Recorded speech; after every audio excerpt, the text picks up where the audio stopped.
This is the Detroit Sports Podcast Network.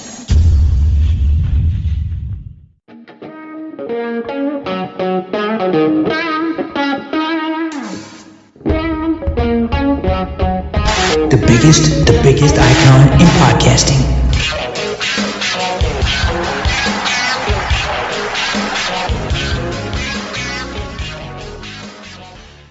Welcome in, everybody, to this week's episode of DocNJock on the Detroit Sports Podcast Network. I am the Doc, John Macaroon. I'm very excited for episode 626. We got a lot to get into. What the heck happened to the Tigers? A long losing streak. What did it mean for the Tigers?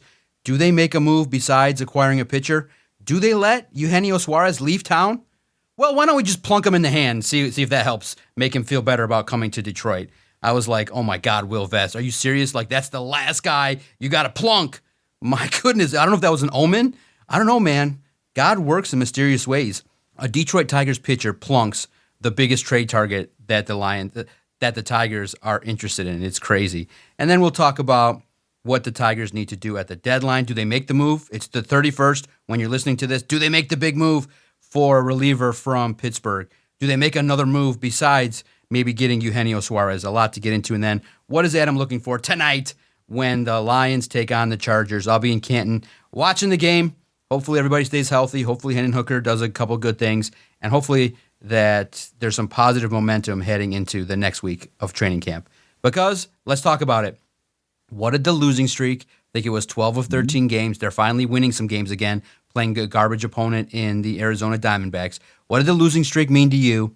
And does that mean that Scott Harris is forced now maybe to reconsider what level of investment he could make in regards to prospects? Because the first move they made was okay, adding Paddock. He's going to go Wednesday, so we'll have our first evaluation of what he brings to the table. But you also lost Reese Olson. It was freaking terrible. So it was a double-edged sword there. You made a move, minor move, but unfortunately you lose a player that you were going to count on. So it felt like a big Swift kick in the nuts. I don't know. It's just I'm sitting here when everybody says they're going to be conservative. I don't know the level of investment they're going to make. It feels like they're going to make a B-minus move when everybody's expecting more of an aggressive Scott Harris.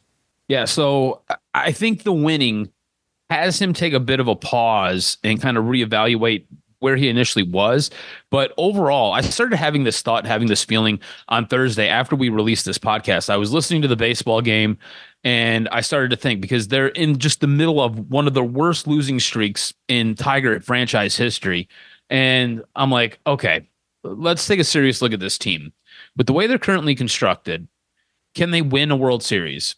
The answer is no. If they add a piece or two, can they win a World Series? They'd be competitive, but it's no. Would it be better for this team to wait and go all in next year? Answer is probably yes. They've got some really good prospects in their minor league system that they're really invested in and that they really, really believe in. Remember, Scott Harris's whole thing is you don't want to block anybody in the freaking pipeline. That's why you're not going out signing big name free agents. So you've got guys down there that are on the cusp of coming up. They might start with the ball club next season, or they'll be brought up sometime after the All-Star break. You've got about one more year left with Skubal before either you're going to let him go into free agency and get nothing back, or maybe you make a huge move next year as you're pushing to go all in and trade him away for multiple pieces that are going to really help put you over the top. So I started to kind of think about this, like I said, as they're in this swoon where they're losing all these games. And I'm like, I just don't foresee them making a move. And I felt really bad because we had talked a little bit about them last week on last week's show. And this was right after we had released that show. It was already in the can and we'd already let it go. And I was like, I don't think they're going to do anything. I'm not going to be surprised if they don't make a big move, if they don't make a monster swing for the fences here. I don't think this organization believes it's as close as we all thought that they were headed into the All-Star break. I feel like this organization feels like they're still a year away. And like I said, whether that's a guy like McGonigal coming up, whether that's a guy like Max Clark coming up, whether that's figuring out a couple of other pieces in this rotation or in that bullpen, I don't feel like the front office, I don't feel like the coaching staff believes that this team is on the cusp of winning a World Series like we are. Now, this team has done a good enough job in the beginning half of the season where it's going to take an epic collapse for them to not make the playoffs. So I still think they make the playoffs. I think they will be a dangerous team once they get there because they've shown you've got a probably going to be another Cy Young winner in Tarek Skubal. Guy's going to win it back-to-back years. You've got one of the best managers in the league who does a great job with managing his staff and managing his pitching rotation. And as much as he doesn't necessarily want to do pitching chaos, this front office says you're probably going to have to do that. And that's what we're going to have to do if you want to win. And so he's good enough at his job and he's smart enough to be able to go down that road if he has to. And it really does feel like he has to at this point.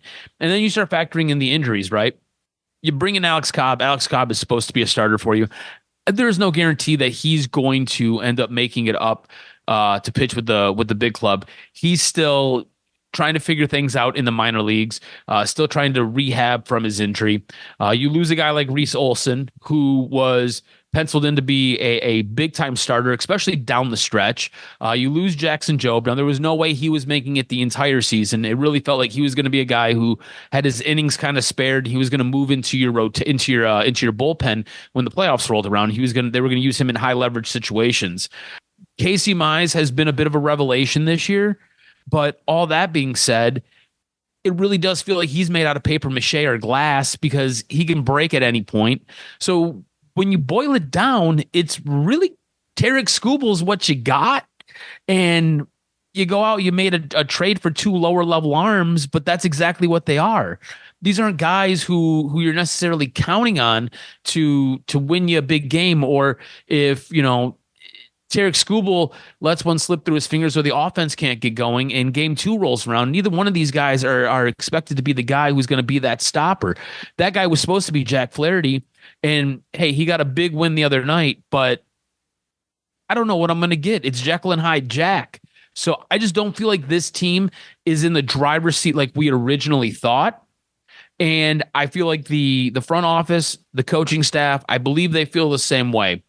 I'm not expecting a major move. I'm not expecting anybody to really come in here and really help transform this team into that World Series contending team, that franchise that we thought that they were going to be, that team that was going to be able to go out there and challenge a team like the Dodgers or possibly the Mets. I think this team can maybe win a series or 2 in the playoffs. But after that, I'm not putting a whole lot of stock in anything. You do hear the rumors that were out there about Suarez. I who knows? Maybe the hand is worse than we think, or that was originally reported. If that's the case, it's probably going to kill any chance of a trade getting done. And that was that bat that we were talking about that you could use. So I don't know, man.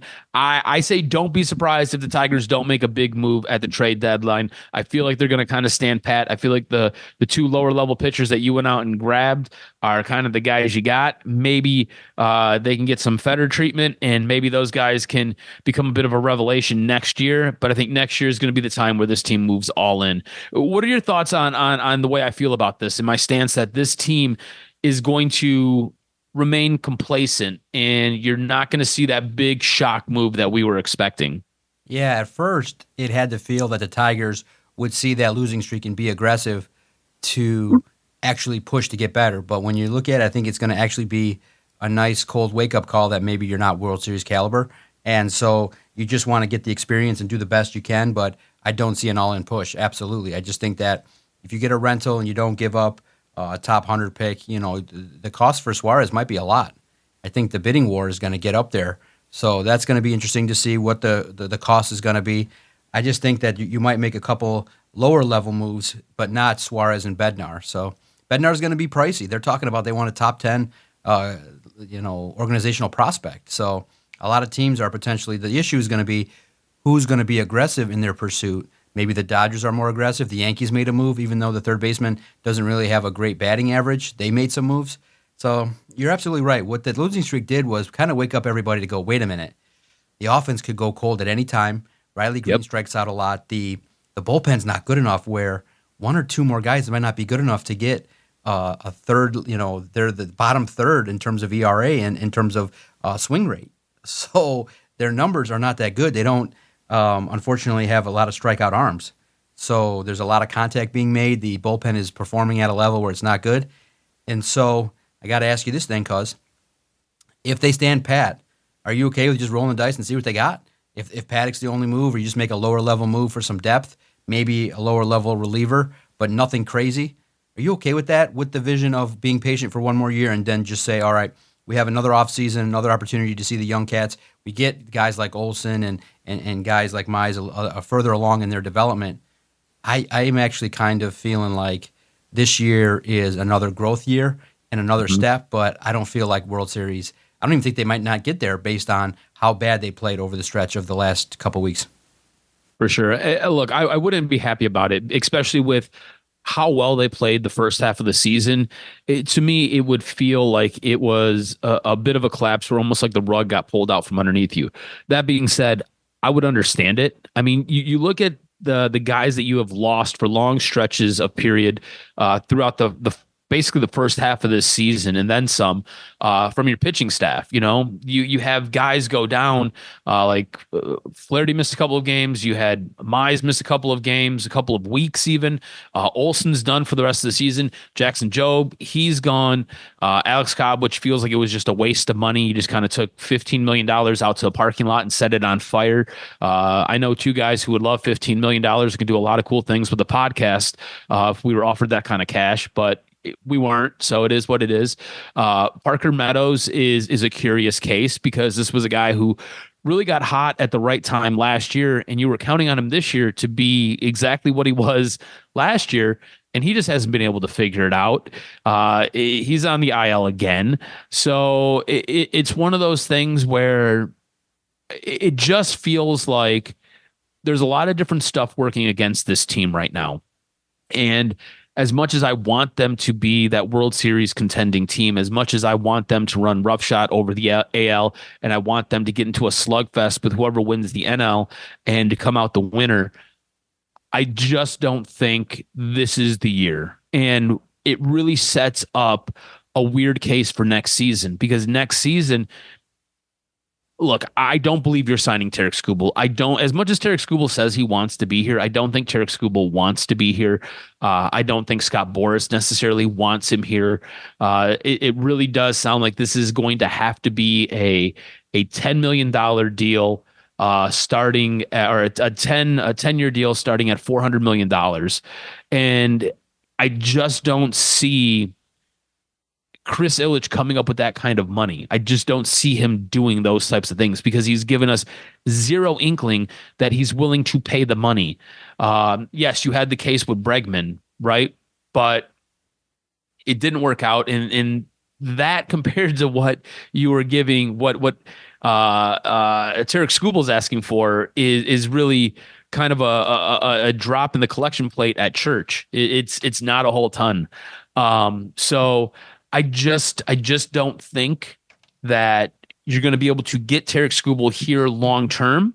I don't think that Tarek Skubal is going to be a Tiger after next season. So if this is the case, it puts you in a really tough spot next year, where it is all in. You have to go all in. It's boom or bust. Whatever the hell happens, because your window, surprisingly, it popped open, right? It's really similar to the Lions that we're going to talk about here in a few minutes. That window popped open, and none of us really expected it to pop open, but it did. And you're kind of seeing it a little bit with the Lions, and I think with the Tigers, because this rotation is built around Tarek Skubal, you lose him, it will close incredibly quickly. So I think it is probably the best idea to hold off and go for it next season, push all in next season, just because of the injuries that you've had, just because of where this team's at with its roster construction. You're still pieces away. Like, it's not like it's one piece. It's not like it's one or two guys that really put us over the top where we're like, man, we feel much better about this roster, about this rotation.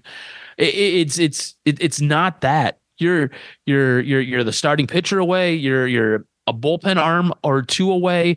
You're a bat away. So, like, you're multiple pieces away. I think the smart thing to do would be to use this trade deadline to maybe get a guy or two that could be on your roster next season, and then really load up for Bear next year after you kind of see where the Max Clarks, the McGonagalls are next year with their development and whether or not they'll make an impact on this roster. Because again, you get younger players on, very similar to football. You get those young players on. You have them under control for multiple years. They become incredibly affordable. You can then go out and possibly work on getting a Scooble deal done, or go out and spend more money on somebody else who can possibly replace or fill in for a guy like a Tarek Scooble, or go out and get a big bat like you wanted to get with Bregman, and it just didn't work out. So I think the better part of valor on this is to just maybe wait and go all in next season. I will be upset about this year because I feel like it's a bit of a waste, because they started so damn hot and this team looks so damn dominant. But after this losing streak, it kind of puts things in perspective where this team was at. We had a conversation early in the year about where we thought this team was going to finish as far as wins and losses, and I was way under. I think you were slightly over. I'm going to obviously be wrong. But I think we are going to find out that this team is going to be closer to the over on that bet, instead of I think at one point they were penciled in to possibly win 118 more games, which we both knew was not going to be the case. Right. But they did have a chance to possibly win 105, maybe 110, make a push for that. And you're not that team. You're not balanced enough across your pitching rotation, your bullpen, and your starting lineup every day to where you can go out and do that. So I think when water does find its level, this team will probably be closer to 87 to 92 games instead of possibly that 105. So I think it's still a good team. I still think they're going to make the playoffs. I just don't think they're the World Series caliber team that we thought they were. And I think it would be best for this organization to probably, like you said, wait till next year, go all in next season. Correct. Seattle might be. Now, thank you, Cleveland, Class A. I guess the gambling bug hit you allegedly. So yeah, that was cool to see. I was like, yeah. I'm definitely a fan of us. We joke around at Detroit Podcast. We definitely are poking fun at some of the negative Bear reports. And I think Detroit fans definitely love pointing at the ills of other organizations. So thank you, Cleveland, for making it easy by having Class A be boner jam and making some big alleged mistakes. So that's cool. But I'm really concerned about Seattle. I'm concerned about the Yankees. And naturally speaking, you feel like, okay, it's a playoff team. But you're right. I think that's a good starting point is hopefully they get healthy and everybody's clicking offensively. The light switch has a chance to go on. And when you got Scooble, the key is probably going to be because and I think I could talk myself into saying, hey, just stand pat, make a minor move, and just give – it has some way if AJ Hinch can go up there and say, we got a good baseball team, guys. We over the last at one point in the last 162 games, we were 162. So everybody understands that, we can help this baseball team, but I like my guys. If he gives that speech, I think you can sell it to the fan base a little bit, a portion that says, hey, we're a good baseball team, and I trust these guys. Don't let Detroit get hot again. And if they do, they can win some games. And if you go, just like any baseball team, if you go Scooble Flaherty and they're good, and Mize gives you something, you have a chance. And that's all you could ask for. Are they going to be the favorites? No. But they're going to be watchable. They're going to be in the postseason. And don't discount what motivational tactics and the opportunity that Torkelson, Green, Avi Baez have a chance to get hot and help this baseball team. If Kerry Carpenter stays healthy and gets after it, you maybe have a chance. I think that's the best way to put it is let's be cautiously optimistic. It's a second-year squad that's getting their feet wet again for the opportunity. So it's not fair to say, hey, you were one of the worst teams in baseball in 2024, and then you have this epic, legendary run, and now we need you to win the World Series. So I do think that another step forward would be great if they could just win a round, hopefully win the division, have a chance to get to the next round. And if you advance, that's a good year. And so let's see what happens.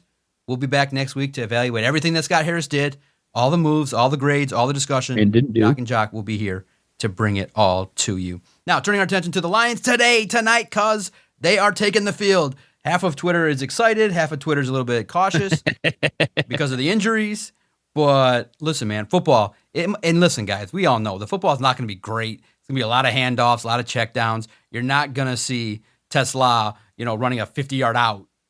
There'll be chances. Hooker will have some chances to pass to Isaac Tesla, but I'm thinking that there's a chance that the good things that we get a chance to see are some development. And look, to me, I look at it like it's a blessing that they're playing in the Hall of Fame game, because you get a chance to get some development and you get your first real evaluation of some talent that you want to see. Maybe in Eric Hallett, the safety, Ian Kennelly. You get a chance to see, okay, what does Rocky Sin do if he's out there? What do some of these young cats outside of the top picks bring to the table? I think everybody is hoping that Hassanin can get a sack or two and do some things. But I think it's a great opportunity, as long as you keep your expectation that, hey, it's going to be pretty much handoffs, nothing exotic. It's just going to be an opportunity to say, hey, can Hendon Hooker get to the line of scrimmage, make a check, understand what he's seeing from the Chargers defense, and get into the right place? That's all Dan Campbell basically said. I just want this to look operational. Like, can this look like football out there? And if Hendon Hooker can do that, that's a step forward. So it's not going to be great football. But I am also interested on the other side, too. I want to see Trey Lance. Like, I think there's a chance Trey Lance throws us the football. I think he gets out there. Yeah. And I think there's a really good chance he throws you the football. Yes. I think that Trey Lance is going to hand it off for the first 5-6 plays, and then the first couple passes are going to look horrible. Hopefully they go to the Lions. But what do you think? Is this silly because of the way the timetable looks, or is this actually a blessing because we get some evaluation and there's opportunities for the Lions to focus on really, really some things that will help them make the final 53 even better? I think if you're a fan of the Detroit Lions, if you're a coach, if you want your guys to do well, I think this is a gigantic pain in the ass for you. Look, it comes way too early in the development of camp to really get a good gauge on anything. This is now an extra game that these guys have to play. Whereas normally you're playing 3 preseason games, now you've got to play a 4th. I think there's a lot of moving pieces around to get down to Canton to play this game, and I think it's a bit of a pain in the ass, and I think it's a bit of a tax on some of the overhead and just the ability to have to pick everything up and treat this like a game day, because that's what they've got to do. They got to treat it like a game day. There's no difference today than there is week 5. This is a game day. The only difference is your starters aren't playing. It's going to be a lot of the second and third string, possibly some fourth string, fifth string guys that are going to get a lot of action tonight. So I think this is definitely a curse. Also, you're putting your guys, some of your depth pieces, in harm's way. Like, there's more chances now for catastrophic injuries. I'm assuming that Christian Mahogany is going to be playing in this game along the offensive line. This is a guy who we're talking about possibly contending for a starting job. There's the chance that he could now end up getting hurt in this game. Hendon Hooker is supposed to be your backup quarterback. Now, I think he needs all the reps he can get because it does not sound like it's going incredibly well for him. Sounds like he might be on the Trey Lance plan. But again, he's your backup quarterback. If something stupid happens to Jared Goff in week 10, he's supposed to be the guy who can step in. You don't want him hurt. You don't want him to miss the rest of camp because he needs all of camp to get on Jared Goff's level. So I don't like these things. I don't like these extra games. Maybe I'm a puss. I don't know. You tell me. But I just feel like it's the possibility to really set your team back to not really get a whole ton of insight on different guys. I think you get better information from those team-to-team scrimmages or those live scrimmages that you got to take in on Tuesday, I believe. Those types of games, those types of scrimmages, those things I feel like are most important for this team. The offseason is a really, really weird thing in the NFL. They sell you on the preseason games, and everybody wants to see the starters go out there for a rep or two, but you're really going to watch second, third, fourth, fifth stringers and guys who probably won't even be on the team. And you got guys out there trying to earn a paycheck. So if they've got to take another dude's head off to earn that paycheck so they can get onto somebody else's roster because they're probably going to get cut from this one, they're willing to do it. To me, it just feels like you're marching your guys out there to a firing line just to get assassinated. So I don't see the point in it. I think it's silly. And again, it's just a little too early. Like, if the Hall of Fame game was like in a week or two after these guys got a little bit more repetition, a little bit more action. There was a little bit more of whatever their install is. And again, you're not going to see any trick plays or anything. It's all going to be generic schemes. It's all going to be very basic.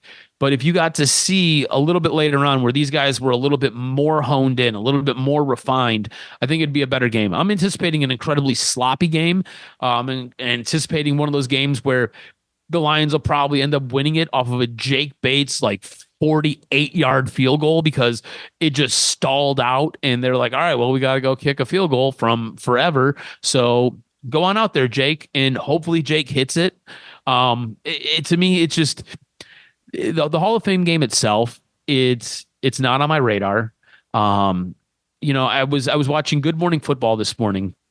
And I was like, man, who the hell is even in the Hall of Fame? That's how far off my radar the Hall of Fame is. Now, the year that Charles Woodson got inducted, I love Charles Woodson. Charles Woodson's probably my favorite football player of all time. I watched the night that he was inducted. I watched the replay 3 times, and I cried every single time. Charles Woodson is my dude. So in that case, I was a little bit more invested. I didn't care about the game. I cared more about the induction of Charles Woodson. And that was kind of all I really cared about. The game itself to me is just kind of a big, much to do about nothing. But it does give you the chance to see a couple of different position groups. You get to see some of the depth out there. I want to know what position groups and or players are you watching in this preseason opener? No doubt. And then to ease your tension a little bit, Mahogany was, and so the scrimmage was intended for those guys not playing to get a lot of work. Mahogany got some work, so I don't think he's going to be out there. So you don't think he's going to be out there? Okay. No, it's good. I think that you're going to see a lot of the reserves, the Manus of the world, the Natane Moody's of the world might have a chance. So you're going to see a lot of the reserves. So I don't think anybody that would be a significant starting contributor is going to see a lot of action. And that's why Dan said no Tate Ratledge and no cutting Tyleek Williams. So I think that's a good idea, is to make sure anybody of note, of seriousness, you just need to find out some answers at certain spots. You got to see how this depth chart ranks because you have to field the team. So, and I don't think it's going to be one of those deals where it's going to be anything exotic. It's going to be a lot of run plays, counters. It's going to be a lot of, hey, let's see if you can execute and make some good check down throws to the running back if you need to be. Scan the field, get the ball out quick. Don't be a hero. Keep it simple. It's a simple kind of concept all the way around. So it might be a little sloppy with some of the play, but I just want to see, first and foremost, the reserve offensive lineman. I want to see a couple guys, and I think the 2 guys that everybody's looking at because they are at the forefront of everybody's mind is I want to see Giovanni Manu make some blocks and keep Hendon Hooker upright, and I want to see Broderick Martin engage with an offensive lineman and win some reps. Get in the gap, make some tackles, clog the middle. Because 99, I just haven't written his number in the book other than he missed a practice and he was there and came back. But other than that, he's buried on the third team, and he can't get on the field. It's going very slowly, and the depth chart is filled with defensive tackles ahead of him. Roy Lopez, DJ Reader are already ahead of him. So you realize, Tyleek Williams, Lee McNeil's coming back. His pathway to get on the field is super tough. Yep. So I want to see him look like he belongs, some consistency. Sometimes there's some guys that are not really great practice players. And also, too, some of the other offensive linemen at the reserve spot are trying to win jobs. Michael Neese is trying to win a job. Kingsley Egwakun is trying to keep his job. So these guards and these reserve guards, I think the best way to put it is, my assessment, the interior of the offensive line has decent depth behind Mahogany and Ratledge. The tackles, that's brutal. That's going to be tough. That's going to be real tough to see what happens if something happens to Taylor Decker. You would naturally move Penei Sewell. Maybe you put Dan Skipper there, but Dan Skipper got abused by Aiden Hutchinson this week. Yeah, I was going to say he did not have a good day of practice the other day. It was not good. So I want to see that. I do want to see Hendon Hooker, the quarterbacks. I want to see, does Kyle Allen step it up and try to steal his job? I want to see Kyle Allen fight and make it something where Hendon has to kind of worry a little bit. Like, oh, shoot, this guy's trying to take my job. And he might have an opportunity, but, it's going to be tough when you have the third string offensive line. It's going to be a bunch of guys that you're playing with that might not be there. So I want to look at that. Sure. I do want to look at the reserve running backs. There's a couple new ones that are on the roster. It's going to be fun to see the offense a little bit. And then the defense, I think a lot of people are looking at Ian Kennelly, Eric Hallett, Lauren Strickland, Dan Jackson, if there's opportunities to get out there. to see what they're doing. I do think maybe Dominic Lovett might get a chance, the wide receiver. So there's some great depth battles that provide opportunities to get some of these young cats some run. And I think it's great. I think there's great opportunities for a lot of these guys to say, hey, if you're a Keith Cooper, hey, I want to make a spot on this defensive line and get after it and showcase, hey, if you put me out there on the field, I can win reps, I can do my job, get some pressures, and make Trey Lance's life a nightmare. I would love to see Hassanin get out there and the backup defensive ends get out there and if you're Al-Quadin Muhammad of the world, get out there. If you're Nate Lynn, get out there and showcase what you're about. Earn your job, the Ezekiel Turners of the world. Really, I think a player that was out there quite a bit, the Grant Stewart. I don't know if he's going to play because he seems like a valuable special teams piece. But the guys that are at the lower end of the depth chart really have a chance to impress the coaching staff, and everything's evaluated. And Dan Campbell said, I'm not looking for guys to make plays. It's, do you do what exactly we tell you to do? This isn't hero ball. I don't need Hendon Hooker to throw the ball 80 yards to Tesla and dance in the end zone. I need him to get the offense set up, make the right play, make the calls good, don't have a lot of penalties. If the running back is open, throw it to the running back for a 4-yard gain. That's what we tell you to do, plus. So Dan Campbell's not about that. Like if Dan Campbell's the kind of guy, if you get a 30-yard gain, but you did something procedurally that you weren't supposed to do, he's going to yell at you, and you might get cut. So simple as that. The team was aggressive in a practice, and Maurice Norris was ultra aggressive, and Dan Campbell emphasized stop doing it. And the second that Maurice, even though it's football, it's aggressive, you're trying to make a play. The second he disobeyed Dan Campbell, he got tossed because it was a direct affront to what Dan Campbell was saying. So Dan doesn't care if you make plays. He cares, hey, this is your assignment. Do that. When you do that, it might not be the best play, but when you do that consistently, it helps. It's setting the tone. It's the procedural stuff. So I'm excited for the chance. And I'm excited to see just Jim Harbaugh's team a little bit, too. There's some talent on that Chargers team in some battles, like with the Trey Lances of the world and some of the offensive linemen. So I'm excited to see it. I just hope the weather's going to be nice. I haven't checked the weather report. It'll be my second time at the Pro Football Hall of Fame, but it's been over a decade. I just hope the opportunity. First and foremost, hopefully I got approved for a credential. Hopefully they remember what was going on because it was funny. Because I don't know if you've watched any of the wrestling. I was telling my wife, I'm like, man, these security guards, I don't know if they know anybody's name. Jey Uso in one of the scenes is like, hey, I'm Jey Uso, I'm talent. And the security guard's like, who are you? And he's like, I'm trying to get in this lot. And he's like, I'm talent. And the guy's like, he's listing off other names. And Jay's starting to get pissed, man. It was so funny. I laugh from the gut. I'm like, honey, that's exactly what I was telling you about. These security guards don't know anybody. It's like, it's Jey Uso. And he's like, I'm just going to keep it moving. It was so funny. And I just hope they get my name on the list. Hopefully I'm letting the building, and that'll be a plus. And everybody stays healthy. But I want to see Hassan. I want to see the defensive ends, man. I want to see some great tackles and some great pressures on the Chargers quarterbacks. I wanted to ask you a couple questions here because there's been a lot going on, and I don't mean to surprise you because this stuff is not on the rundown. Just kind of off the top of the head, real quick. There was a player from Las Vegas that was released. You ended up tweeting me the other day about him. I looked at some of his stats the day that I found out that he was released. So before you ended up tweeting me, and I compared him to Aleem McNeil because I think Aleem McNeil is a pretty damn good player. His stats are very good and are better than Aleem McNeil's. And I think it's just kind of how they use Aleem McNeil. Generally, they'll use Aleem McNeil more as a nose tackle than more of a defensive tackle.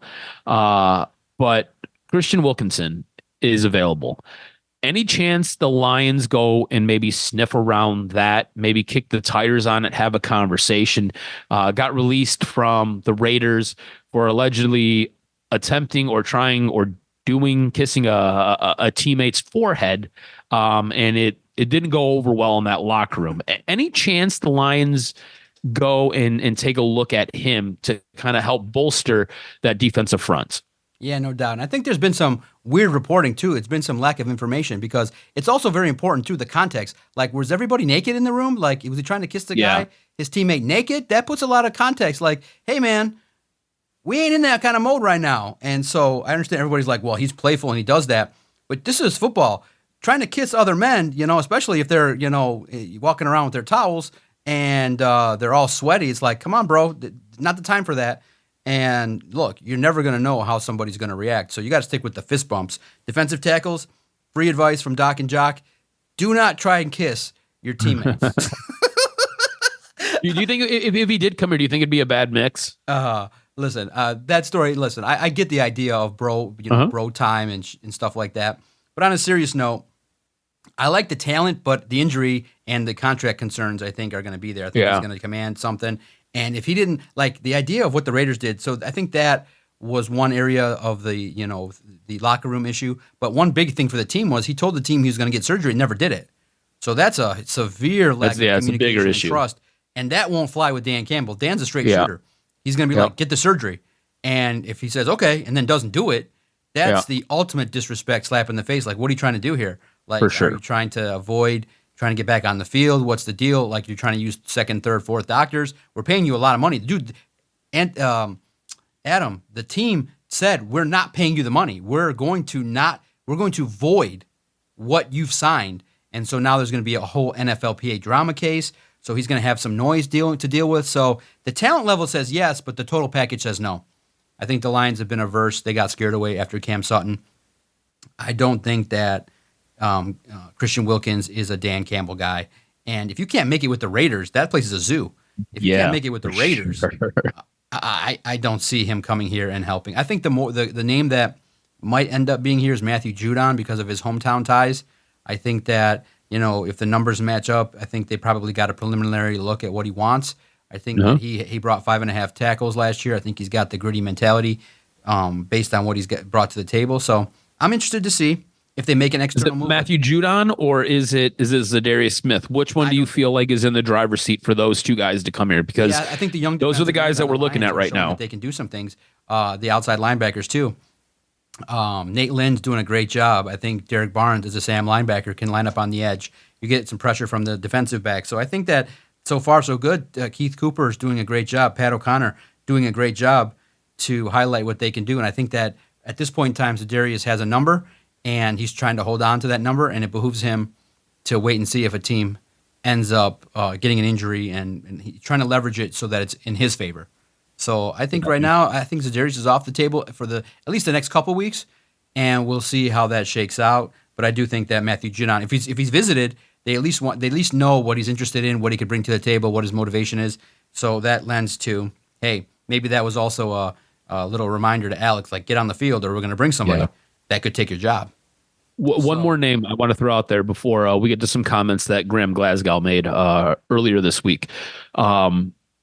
Earlier today, Zach Moss, running back from Cincinnati, was released. You talked earlier about having different running backs in the system, guys that they're kind of looking at right now. Do you think the Lions would have any interest in a guy like Zach Moss? He's a little bit older, has shown that he can carry the load for you. I know that they've got a nice 1-2 combo. And then after that, it goes to Craig Reynolds, and it kind of feels like they're looking to kind of figure out what's after that. Maybe somebody who can give some time on special teams. Would Zach Moss be a guy that the Lions could have interest in, possibly usurp Craig Reynolds, maybe move Craig Reynolds to special teams, and he could be their third down back? What are your thoughts on that? No, I think Craig Reynolds has showcased he's done a lot of good things. I think that Craig Reynolds has made plays at practice. He's a good player. I think they really like his consistency. He does good things on special teams, so that's a bonus. And they went out and got a UFL player that was successful, and he rushed for 499 yards.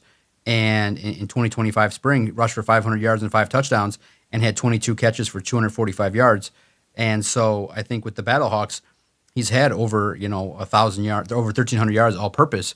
So they waived a free agent Luke Deal to get him here, and so Dan Campbell has film on him. He saw what he can bring to the table, and so the all-UFL talent has a chance to do some things. And so I like what the other running backs are bringing to the table as well. So I just don't think that Zach Moss is going to be somebody that I think that they're looking younger for a lot of these guys and also too affordable.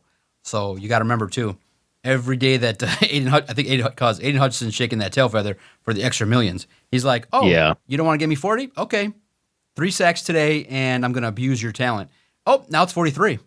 And if he has 20 sacks this year, it's going to be 50. And especially if Henderson gets, right now the market's at 41. So Aiden's at 42. And he's like, watch this, guys. He's going out there playing like every single day is a chance to add a couple grand, a couple zeros to his pocketbook. So look out. You better get that done quick because I think everyone's realizing, Aiden could get into that $50 million range if he has 20 sacks and is as dominant as he looks. But remember, he's going up against Dan Skipper. He's not getting chipped. He's not getting he's not getting triple teamed. Like, he's not getting, beaten up to the degree that he's going to get from some of these all-world linemen. It's competitive, but right now the skill level is not there because it's really bad. Like, he's using spin moves, rip moves. It's like Dan Skipper is a step slower. Aiden is in his prime, and he literally it was hilarious to see. Dan Skipper was trying to move, and Hutchinson made a move to his right, and Skipper took some steps to his left, and then Aiden just boom inside with like 2 seconds. And then, cause it was crazy to see, Aiden calls his shot on Penei Sewell. It's not Dan Skipper. He's like, watch this move I'm going to try. He's like, ha, and he's showing it in a video, and then he does it in a thing. He's like, I told you guys, when you can call your shot and you say, I'm going to use this move to beat an all-world tackle, and then you do it on film and then laugh after and go, I told you, the world's at your oyster. And he's bigger, stronger, and he's hungry because he missed last year, and he knows. Because if you know, man, if I ball out this year at $200 million and 110 is waiting, that's a lot of motivation to get your ass in the gym, to work, to grind, and to hyper-focus on every single technique. So Aiden is getting paid, and it's fun to see, too. What I've liked this camp, and I've highlighted, is that all the good players are getting better. The competition has made a lot of these guys play better and perform better. So your stars are getting better, the competition's working, and relatively speaking, they're pretty healthy. And I do think that the biggest concern that people should have is the offense is a little bit slow, but the defense is at because just look at the starting defense that you can put out there. Base 4, you have Aiden, you have Tyleik Williams, DJ Reader, and Marcus Davenport. That's solid. You have the Will is Jack Campbell, the Mike is Alex Anceloni, the Sam is Derek Barnes. You got DJ Reed and Tyrion Arnold, and 2 of the best safeties in the world. Amik Robertson, the nickel, and Kirby Joseph and Brian Branch.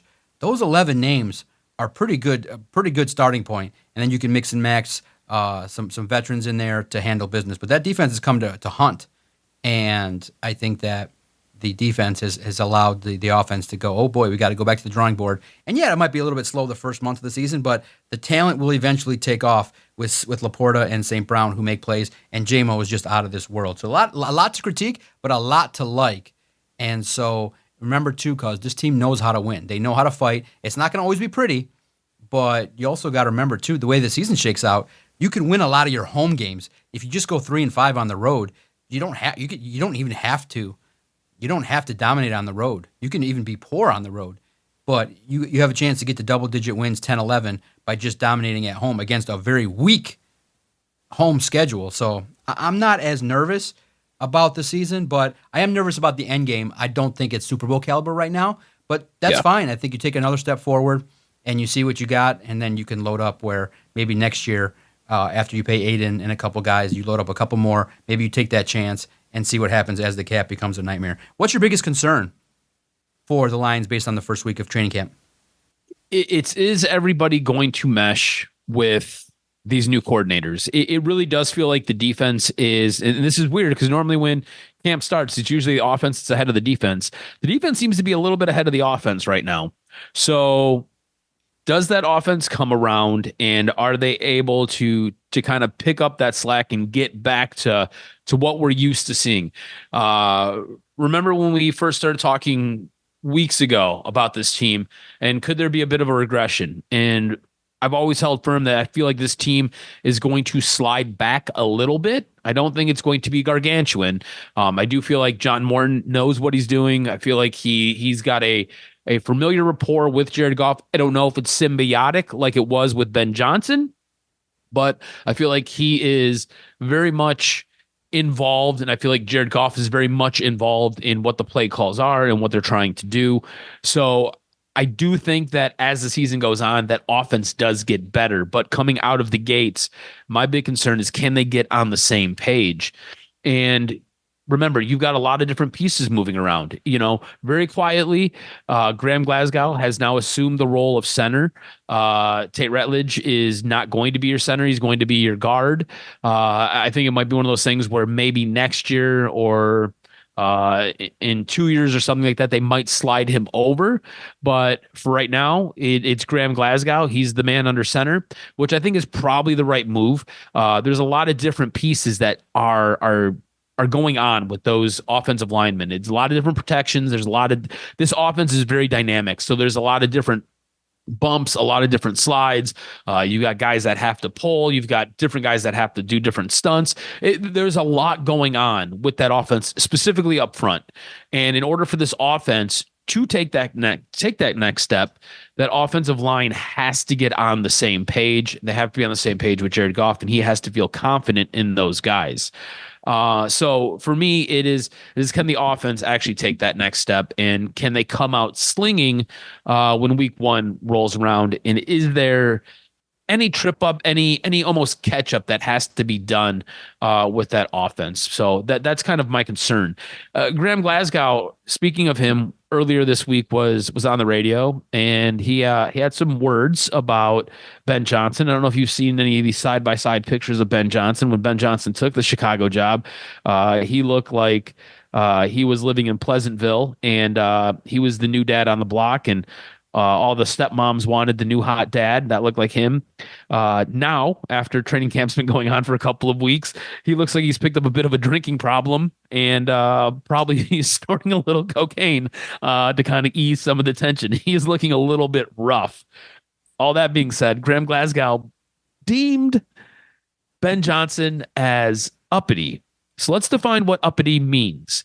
Uppity is a slang term used to describe someone who is perceived as arrogant, conceited, or snobbish. It often refers to individuals who think they are better than others due to their social status, education, and or wealth. You've been very involved with this team for a long time. And I think from the outside, Ben Johnson could come off as uppity. I think arrogant is probably more the term that I would use. Do you see what Graham Glasgow was talking about when he referred to Ben Johnson as being a little bit uppity? Yeah. And does I guess John Morton's more salt of the earth type of personality, does that mesh better with that locker room? It's actually interesting because you got to remember who brought Ben Johnson here was Matt Patricia. Ben Johnson's a yeller. That's true. That's true. Yes. Now, in the past, we were not allowed to report on what was going on. Now we can. Ben Johnson would scream his head off at practice. Like he's a tough stickler, but that's good. He also loves his players, but he was in the mold of a tough football coach, perfectionist, genius level. But he can rub some people the wrong way, and he's a yeller. And it was great. There was one time where a rookie didn't line up properly and was off the line of scrimmage, and Ben just yelled at the top of his lungs as all the reporters were standing right behind him. And we got a chance to see, like, really stand right behind him. And every play, he'd always be like, "Oh, where's this? Like, gosh, like, hurry up!" And he'd just be screaming into the headset, like, "Why isn't this guy not in the right spot?" Like he was a perfectionist. And I think that's why the offense got to where it was they perfected it. But he would be like, "Gosh darn it, Green, hurry your slow ass up." He wasn't saying gosh darn it. Yeah. It was, he was cussing. And he was like, "Hurry your slow ass up, get to the line." And so he was tough. He was tough-nosed. But he got the respect of the players because the offense was shining. So, but because that gets old. When you're new as a head coach, I do think that's good for a young team to kind of be a stickler. But I do think that that's kind of overblown in regards to, that's just us amplifying it because people, they need that. The Bears need to get their shit together because they were a losing football team. And Ben has the cachet that, hey, I'm an offensive genius and you need to get your shit. The first thing you'd say is, "I'm going to coach you hard." Why am I going to coach you hard? You should worry not about me yelling at you. You should worry when I stop coaching you hard. And players like that.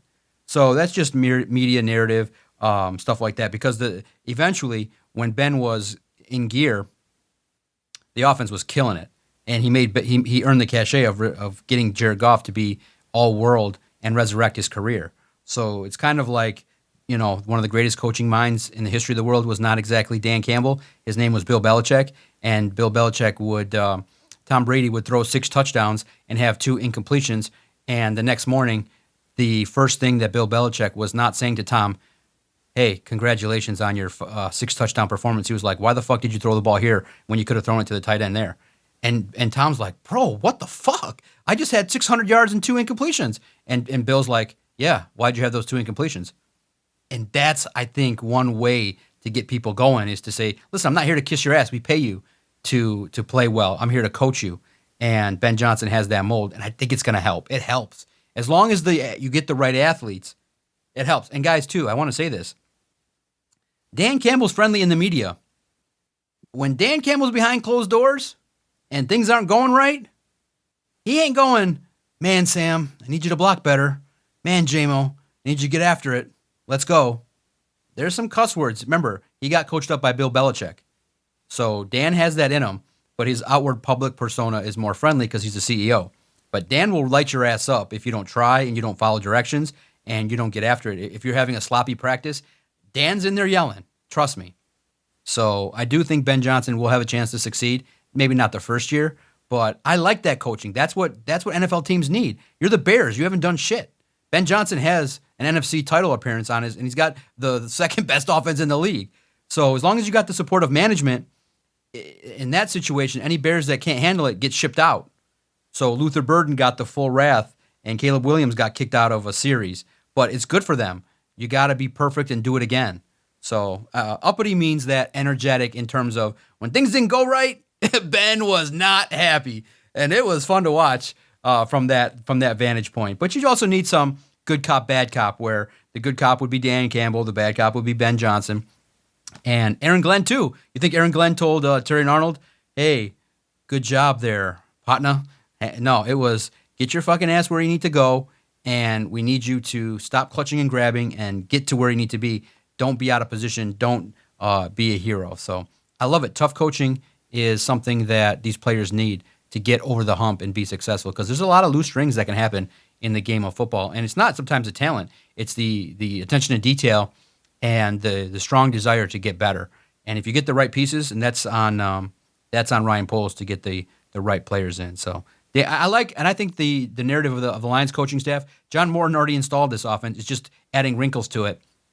And Kelvin Shepard is an extension of Aaron Glenn. He'll be even more aggressive. So I don't see too much of a fall off. The part that will be something to watch is how does John Morton think his way through a game? We'll finish with this. Do you like that he said he's going to coach from the booth? He seems like that's something where the rah-rah, he is interesting. He's kind of like me in that I like to be in the lab and be in the studio cutting up film and stuff like that. All the rah-rah stuff is part of the job, but the joy is when you get to cut up a podcast and listen to it and make it perfect and edit out my dumb stuff and highlight Adam and stuff like that. He's like, I love game planning. I love the lab. He's going to coach from the booth. He's not going to be on the sideline. So I think that's good. Might be something different, a different vantage point that he'll bring to the table. But I think John Morton is a old school coach that is not going to be the rah-rah guy. Shepard will be more of the emotional guy, but I think that's a nice balance where John Morton is going to handle business and see the game from a different vantage point. Yeah, I don't mind it. I was surprised that he announced that he was going to be in the booth. I kind of thought that he was going to be more on the sideline. But again, it's if that's what works for you and that's what's going to give you the best vantage point to be able to coach these guys and to figure things out and diagnose games and to try to pick apart the opposing defense, sure, go for it, man. Whatever you got to do. I think there's something to be said about being able to be on the field, pull up the laptop and sit there with your offensive coordinator, and you guys can kind of point the plays and kind of watch everything from the overhead cam and kind of diagnose it in game. I think that helps you figure things out a little bit more. At least that's what Jared Goff has been used to. So it'll be interesting. Again, I think this is going to be part of that learning curve that this offense is going to have. And I could see this offense regressing the first couple of weeks, probably the first 5 or 6 weeks of the season, and them not firing on all cylinders because of just the different the different nuances that are complete 180s from what you had with Ben Johnson and John Morton. I do think you make a very valid point, though. How does John Morton lay out his game plan? Remember, Ben Johnson would sit there and layer stuff into a game plan to where it was, we're going to run this set, we're going to run this set, we're going to run this set, we're going to run this set, and we're going to run this set, to then third quarter when you need a big play to go boom, you're coming out in that set. And next thing you know, you've got Penny Sewell leaking out. You've got an end around with JMO coming around. You've got Amon-Ra St. Brown faking in motion, them doing a handoff to him just so he can drop back and throw a pass. So how can you later, again, it's a chess game, man. It's really, really underrated and undervalued what actually goes into game planning. It's layering these plays in there to where you get the defense feeling comfortable that they've seen this before to then hit them with something different and keep them on their toes. So can John Morton do that? That's what I'm curious about. These are things that we'll find out as the season progresses, but I'm hoping that there's not too many steps backwards. Again, I'm anticipating a couple. Hope there's not too many. I hope just having this different presence, calling the plays and kind of setting up the game plan doesn't mess with the chemistry of this offense because it's been so good for so long. Absolutely. So we'll see. It's going to be another week of practice. Remember, week 1, you can follow everything at Detroit Podcast related to the Detroit Lions. Doc and Jock every single Thursday, fresh new content. Been going strong since 2013. Make sure you follow Adam on X at AdamRSJROZ. Follow us at Detroit Podcast as we cover the Lions all throughout the preseason and bring you audio content, video content, all information regarding the Detroit Lions, interviews, highlights, some entertainment. People just want to tell me what kind of dances they're doing at Allen Park. Remember, there's only one guy there that has the entertaining side to him that's going to ask John Gruden, hey, you work at Barstool. What's it like? And he's like, I love it. It's great. And then remember that this is also a business here that we're running at Detroit Sports Podcast. And so our job is also to get our information highlighted. And John Gruden gave us 2, not 1, but 2. It was a simple question. I'm like, hey, what'd you think about Jared Goff? And I love it when John Gruden's like, I don't want to, this is actually slick what these guys do. And it's good. They go, I don't want to make comparisons, but I'll say this. I think Jared Goff is like Joe Montana. What do you think we're going to do with that? We're just going to bury that? We're like, oh, that's a headline. And you can see the live reaction on one of the other reporters' face. Dave Burkett, you can see his face. You can go, oh, he's like, really? Oh, that's a story. So that was great. And then I asked John Gruden about his time at Barstool, and so he reacted to it as well. So we're having fun, and I think that's what differentiates us from the others is we can bring you the facts, we can bring you the X's and O's and the hardcore information, but we're also going to have fun out there. We're going to have fun. Ask Derek Barnes about golf. We're going to ask John Gruden about Barstool. And I think that's the perfect mix of reporting. Give us the juice and give us the fun. I think that's why you guys love Detroit Sports Podcast, why you love Doc and Jock, bringing it to you every single week, bringing you the facts and bringing you the entertainment. Defensive linemen don't kiss anymore? Well, it's 2025 and it's a different era. And all that feeling stuff, his teammate was like, listen, bro, if something's wrong going on with you, go get therapy. And we don't bring that here. Don't bring that nonsense here. We ain't doing the kissy thing. This is the Raiders. Of all the teams to try to kiss your player, I mean, do that at Clemson. Of all the teams to try and kiss the Raiders, remember the Spikes? Know the audience. And in the end, here, if you're a defensive lineman, kiss the special teamers. You don't kiss another lineman, allegedly. Those guys don't kiss anybody in the trenches. The specialists. I can't believe I sent you that. I was like, I had to tag you in it. I was just like, I'm sorry I do that because I know you get all the nonsense replies from the people, but sometimes I just can't. I can't help it. He kissed another guy on the forehead. Like, what? In what world would you do that? And think that would be, unless it was your friend, but not in the locker room. Like, you do that stuff when you're away from the facility. Football is hard work and get after it. Thanks, everybody, for your time. Our hour's up. I can't wait to break down the game and break it all down next week with my guy, Adam the Jock Straczynski, on the next episode of Doc and Jock. You fucking podcasters. I said don't let them in here.